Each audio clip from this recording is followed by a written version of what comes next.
နောက်ကစဉ်းစားတတ်တယ်ဒါပေမဲ့မခံစားတတ်ဘူးနှလုံးသားကမစဉ်းစားတတ်ဘူးဒါပေမဲ့ခံစားတတ်တယ်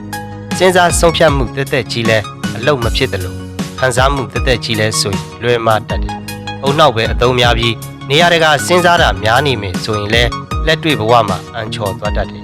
ခံစားချက်တက်တက်ကြီးရှေ့တန်းတင်လွန်းရင်လဲမတတ်တယ်ခံစားချက်တွေကိုဦးစားပေးမိလို့ခံယူချက်တွေလွဲသွားတဲ့အခါအရှုံးတွေနဲ့ရင်ဆိုင်ရနိုင်တယ်တချို့သောကိစ္စတွေမှာဆိုရင်ခံစားချက်ကိုဦးစားပေးလွန်းလို့ဘဝပြတ်သွားကြတာတွေလည်းရှိတယ်ဒါကြောင့်ဘယ်လိုကိစ္စတိုင်းမဆိုအုံနောက်နဲ့နှလုံးသားဟာသဟဇာတဖြစ်နေဖို့လိုတယ်အဓိကပြက်ကင်ရှင်ကတော့မှန်တယ်မားတယ်ဖြစ်နိုင်တယ်မဖြစ်နိုင်ဘူးဆိုတာတွေကိုစဉ်းစားတွေးခေါ်ပေးနိုင်တာအုံနောက်ပါပဲ